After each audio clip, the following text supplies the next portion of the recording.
TFC spiritual ప్రేక్షకులకు స్వాగతం. ఈ వారం రాశిఫలాలు పరిశీలిద్దాం.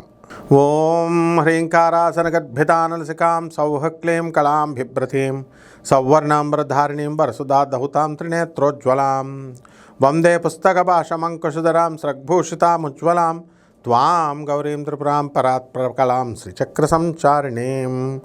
ఓం శ్రీ బెజవాడ కనకదుర్గాదేవ్యాయ నమః. మనకి ఈ వారంలో గ్రహ స్థితిగతులు ఎలా ఉన్నాయో మనం చూద్దాం. రాహువు కుంభరాశిలో ఉన్నాడు, శని వక్రించి మీనరాశిలో ఉన్నాడు, మరి కేతువు ఈ యొక్క సింహరాశిలో ఉన్నాడు. ఈ వారంలో రవి 16వ తేదీ నుంచి మనకి ఈ యొక్క సింహరాశి ప్రవేశము.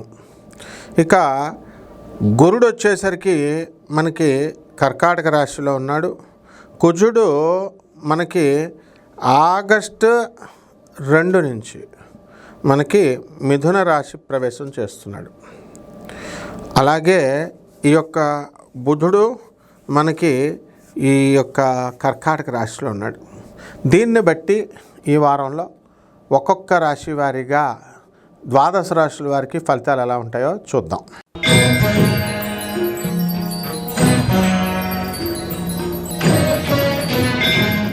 కర్కాటక రాశి, ఈ రాశి వారికి అందరికీ కూడా అష్టమంలో ఉన్నటువంటి రాహుగ్రహ ప్రభావం వలన మనకి మనశ్శాంతి లోపము అనేటటువంటిది ఉంటుంది.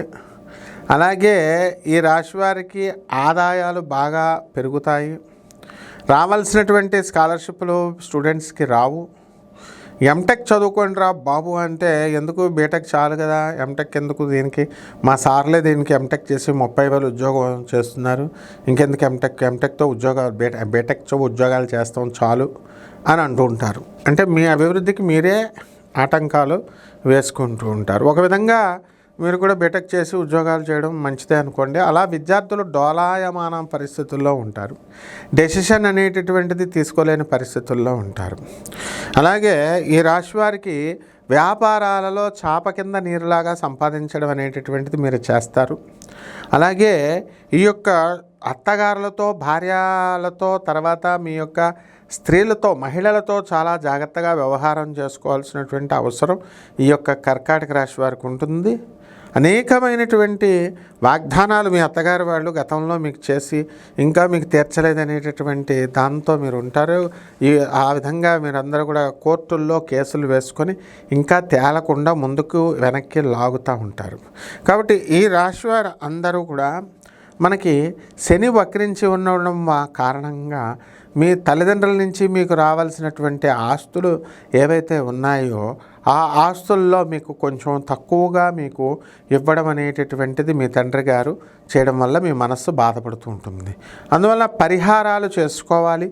రాహు జపం చేయండి, రాహు స్తోత్రాలు చదవండి. రాహు కిలోంపావు మినుముల్ని ఆవుపేట రంగు ఉన్నటువంటి వస్త్రాలనిచ్చి పేద బ్రాహ్మడికి శనివారం నాడు ఉదయం 8 గంటలకి దానం చేసుకోండి. దశమహావిద్యల్లో ఒకటైనటువంటి బగళాముఖి అమ్మవారి యొక్క హోమాన్ని కానీ అమ్మవారి యొక్క మంత్రజపాన్ని చేసుకోండి. అమ్మవారు ఒరిస్సాలో ఉన్నటువంటి గిరిజాదేవి వైతరిణి నది ఒడ్డున ఉంది.